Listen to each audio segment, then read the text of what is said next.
and welcome into this week's episode of Yelling from the Couch. I'm Brent Humphreys. I'm going to start off this podcast once again, as I start off every podcast, with the best thing I saw from the past week and the worst thing I saw from the past week. I will start out with the best thing I saw from the past week, which was the fight between Tim Anderson and Jose Ramirez at second base. Jose Ramirez hits a double, dives head first going into second base. Ball gets thrown over there. Anderson kind of tags him and kind of stands over him a little bit. And I guess Jose Ramirez kind of took offense to that, and Ramirez gets up and points at him, and Anderson squares up, throws the gloves off, squares up. Umpire backs away, and Anderson starts swinging wildly. Connects with the first one, misses the next one. And Ramirez being held back, he swings wildly. He connects with Anderson's jaw and lays him out. Anderson's teammates come to pick him up and take him off, and he's wobbling around everywhere. And it was just awesome, because baseball fights, usually the bench is clear, pushing, shoving, may have, some fists thrown or something, but hardly does anybody ever get knocked out like that in a game. And it's just cool to see that, for me. So that was the best thing that I saw for the past week, was the brawl between Tim Anderson and Jose Ramirez. Just awesome fight to see there. The worst thing I saw from the last week would be my Cincinnati Reds. After losing 3 in a row to the Cubs, they go and they drop 3 in a row and get swept to a bad Washington Nationals team. And then they bounce back on Monday and they beat the Marlins, but then they lose 2 in a row. And then they beat the Pirates the first game, lose the second game, and win the third game. They won 2 out of 3 from the Pirates, but still, they're losing spots against the Brewers. They're 3.5 games back out of first place right now from the Brewers. They're tied with the Cubs in the standings, but this team just isn't the same since the All-Star break. I don't know if the India injury is what, if he was the glue that was holding the team together or what, but with him out, with Fraley out, Hunter Green still out, Nick Lodolo still out. The Reds brought up Henry Ramos the other day, but he hit a massive bomb in the minors like the night before they called him up. He had a 495-foot home run. Crushed it. And then they brought him up and they sent Senzel down. They demoted Nick Senzel, who has been in the league for 4 years now, I think, and the Nick Senzel project is over. Number 2 overall pick, and he just can't stay healthy, and he's inconsistent. And I think the 3 errors that he had at third base in that one game is what really sealed his deal, sealed his fate with the Cincinnati Reds, and maybe a Major League Baseball player as well. So you just hate to see it, but he just never panned out. He never developed. Maybe a stint in the minors will help fix him. Maybe. We'll see. But for right now, he's not a part of this Major League ball club, and that says something when it's August and he's still not playing for him. Henry Ramos has played pretty good since he's come up. Had a few hits in the finale against the Pirates, and he started. But the bomb he hit was very impressive. I don't care if it's AAA pitching or Major League pitching or college pitching. You hit a ball 495 feet, you are crushing that thing. So that would be my worst of the week, was the Reds. Pretty much getting swept to the Nationals would be the absolute worst. A bad Nationals team at home. The Reds went up there 4th of July week and took 4 from the Nationals, 4-game sweep, and the Nationals returned the favor by coming to Cincinnati and sweeping the Reds. Lane Thomas for the Nationals was a Reds killer in the series. Glad that Reds don't have to see that guy anymore, and I don't know if he'll do anything against anybody else or not this year, but he sure did take everything out on the Reds. And Andrew Abbott struggled in one of those games, but he bounced back pretty nice against the Pirates. It is the Pirates, but then again, it was the Nationals where he struggled. It's just rookie going through the motions, first major league season. He's he'll find his way. I believe that the more he gets out there, the more confident he'll get. And it's just a fact of life. Major league pitcher, you're going to throw bad games. I mean, you can't go out there every game and just be great. Even the great ones have bad games. Clayton Kershaw's had bad games. Max Scherzer, Justin Verlander. All the greats of this era has had bad games. All the greats of every era has had bad games. Randy Johnson, Greg Maddux, all of them. Not all of them's going to go out there and pitch great. So Andrew Abbott, he's got some growing pains there the other day. They left him in. He went 6 innings, give up 6 runs, and the Reds lost. But he bounced back on Friday, and hopefully the good games will outweigh the bad games, and he doesn't have very many bad games. Time will tell on that, on the Andrew Abbott struggle bus there. We'll see. And then they lost 2 of 3 to the Marlins. They beat the Marlins in the first game to snap the 6-game losing streak, then went on to drop the next 2 to the Marlins. And then they beat the Pirates 9-2. They beat up on them on Friday. Got rained out on Saturday, and then they did the doubleheader on Sunday and split that, but ended up taking the series 3-2 over the 2 games out of 3 over the Pirates. Extra innings win last night. Stuart Fairchild, actually they kept him up. They brought him up when Fraley got hurt, and they brought Ramos up, sent Senzel down. But Fairchild knocked in the game winner last night against the Pirates to take the finale of the series. Reds will be off Monday and Thursday this week, and they will play the Cleveland Guardians Tuesday and Wednesday, a 2-game set against Cleveland. Later on in the season, they return the favor and have another 2-game set against Cleveland. And that is the series. The Battle of Ohio will be 4 games this year. The prestigious Battle of Ohio for Major League Baseball, the Cleveland Guardians and the Cincinnati Reds.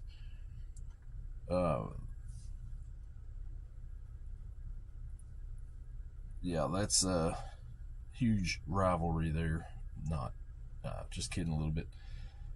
Switching gears now to a little NBA basketball.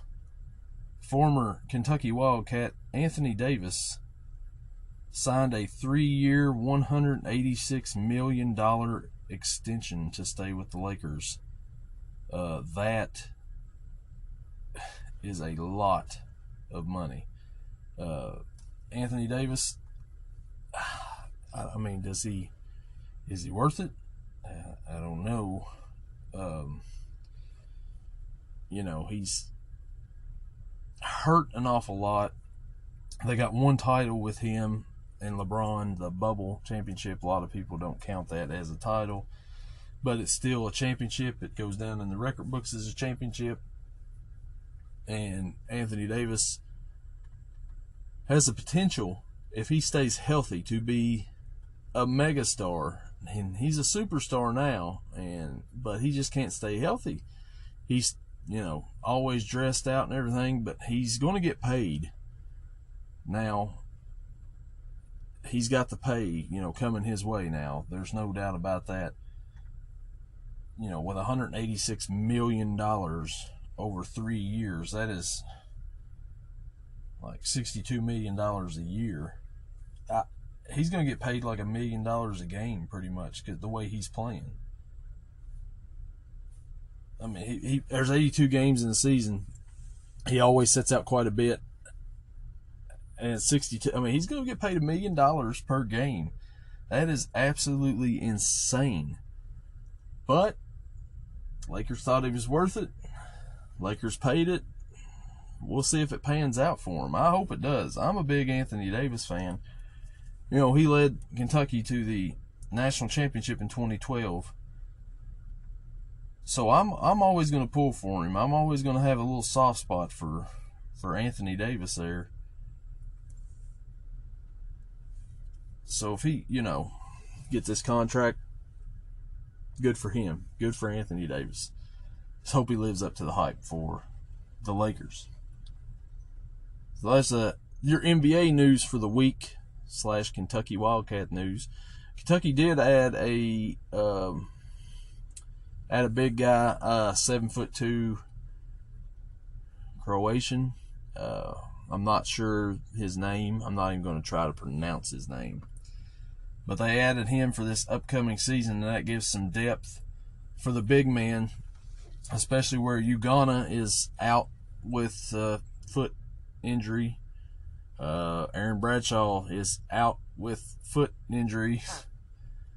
Trey Williams is the biggest guy they've got on the team right now, and he's not even a true big guy. He steps out and shoots threes and things like that. And he's more of a 4, but they could play him if they're doing small ball at the 5. But it's good to get a little depth help is pretty much what the player that Kentucky just got, the big guy that they just got from Croatia. Pretty sure it's Croatia. Turning over now to a little bit of football. NFL preseason has kicked into high gear. This past week we saw C.J. Stroud make his debut as the Texans beat the Patriots 20-9 in preseason action. C.J. Stroud did not look the best, but he started and played. Former Kentucky footballer, quarterback Will Levis played for the Tennessee Titans in their preseason opener.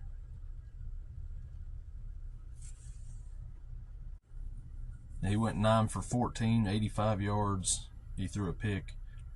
Was sacked 4 times. Other backup, the guy he's competing with for the backup job to Ryan Tannehill, is Malik Willis. He went 16 of 25, 189 yards. He also threw a pick.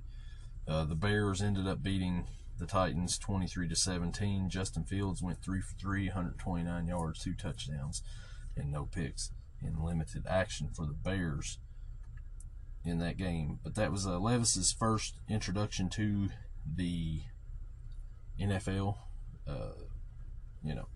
He can only improve off of that. Obviously, not the best. And then you got another top pick, Anthony Richardson, for the Colts, number 4 overall pick. He went 7 for 12, 67 yards. He also threw a pick in a 23-19 loss to the Buffalo Bills. Gardner Minshew, Sam Ehlinger also had action. Those are the guys he's competing with for the starting job up in Indianapolis. Probably Gardner Minshew will probably be the starter come week 1, if I was to guess. The Jets blanked the Carolina Panthers 27-0. Zach Wilson 14 of 20, 123 yards, 1 touchdown. No Aaron Rodgers in that game. So that'll be, and that's Bryce Young, the number 1 overall pick for the Carolina Panthers. They were blanked in that game, as Bryce Young, he went 4 for 6, 21 yards, no touchdowns, no picks. So, I mean, you really can't tell. It's week 1 of the preseason. These guys are just getting out there. It's just exciting to see some of these guys get out there and play for the first time.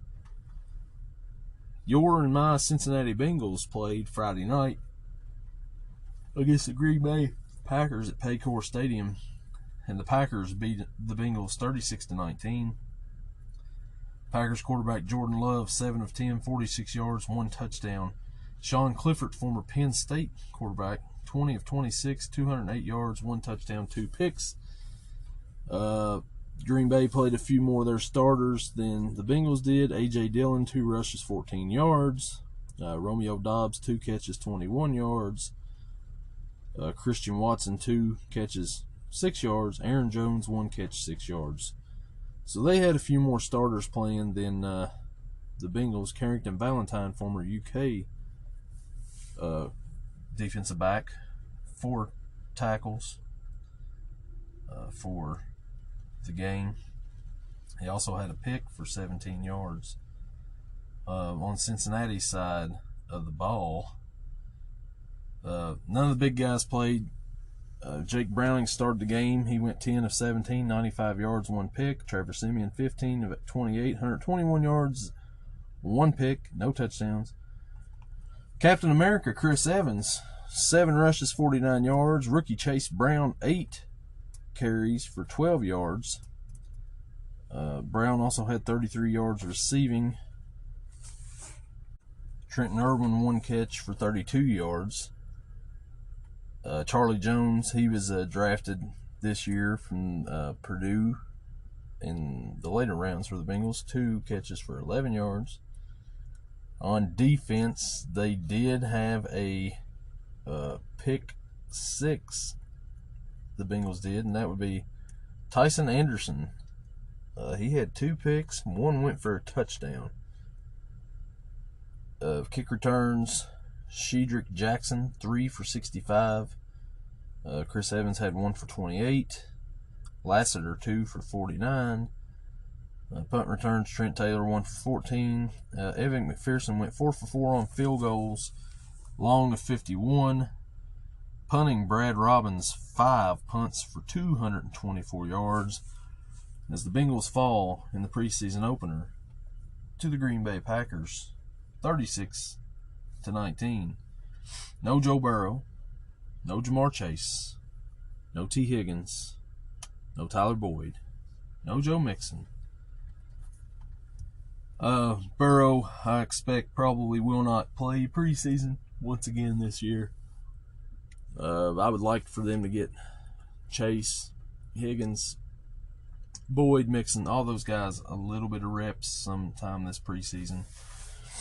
Just because of the way they started out so slowly last year, the Bengals as a team did. And I think that was due to not being prepared and being, gelling together like they should be.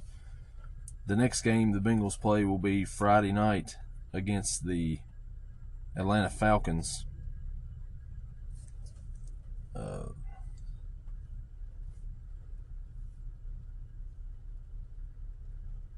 At Atlanta, 7:30.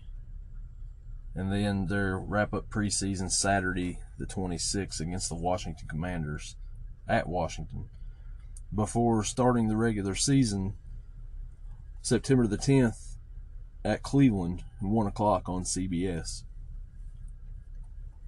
But I'd just like for them to get some reps in, especially, like I said, they're really going to need it.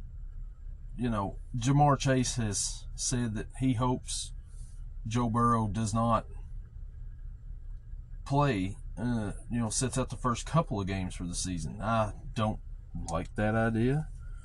I would hope he plays the whole time because I see what they have backing him up. Now, if he's not ready to go, then definitely don't. But if he's ready to go, don't set him out just to set him out. You got to get him out there. You got to get him to play. His home field advantage is huge in the playoffs. If you want to try to get the number 1 seed, try to make it easier to the Super Bowl, that way you don't have to go to Kansas City or you don't have to go to Buffalo. It'd just be a whole lot easier if the AFC would have to go through Cincinnati, because you've seen what kind of difficulty it was having to go play at Kansas City and a little bit of maybe the home cooking that they were getting in Kansas City. You have to Cincinnati, and maybe you get a little bit of the home cooking, which you should. I mean, that's the way it should be, right? You get a little bit of home cooking because you're at home. Switching over to a little college football here, the Pac-12 is pretty much close to being no more as we know it. UCLA and USC are heading to the Big Ten, which that was announced last season. Earlier this a few weeks ago, Colorado announced they'll be returning back to the Big 12 the same year that USC and UCLA will be heading to the Big Ten. Then Oregon and Washington announced that they'll be going with USC and UCLA to the Big Ten Conference the same year. Same day, Arizona State, and Utah announced that they will be leaving for the Big 12 as well, joining Colorado in 2024. That leaves 4 teams left in that Pac-12. You got 1, 2, 3, 4, 5, 6. 6 teams leaving, so you got 6 teams left.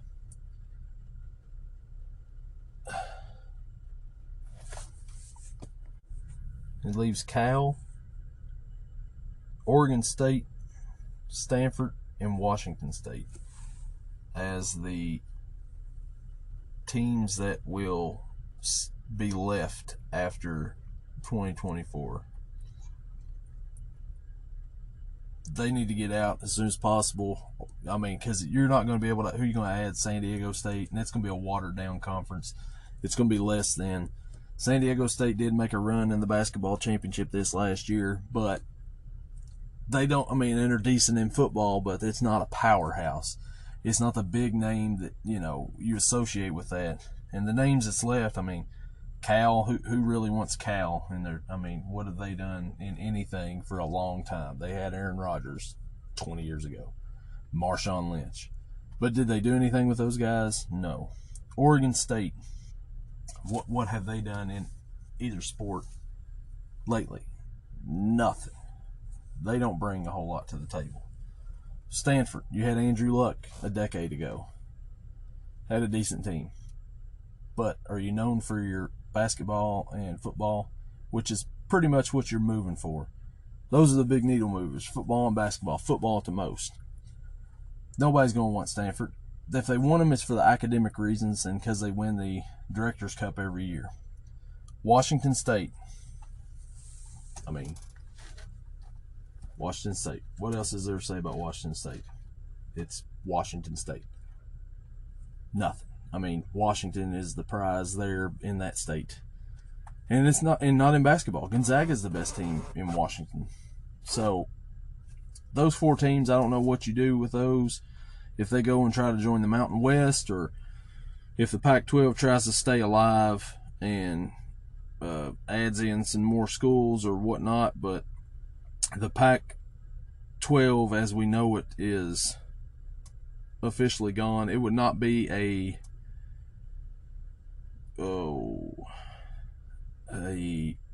BCS school, if BCS conference anymore, if the BCS was still a thing. So just keep an eye on that. Some ACC schools may be departing too. Florida State, North Carolina would be the big one if people want to go get from these other conferences. We'll see, but right now, everything's falling apart with these conferences. We're going to have 3 big conferences before it's all said and done, and they're going to split up into divisions, and then we're going to be right back where we was to begin with, I believe. It's going to be the SEC, the Big 12, and the Big 10. The Big 12 looked like they were dead in the water a few years ago, but now they're picking off schools from. They ended up staying alive. They got some schools from the American Conference. I know Cincinnati, Houston, they're coming over.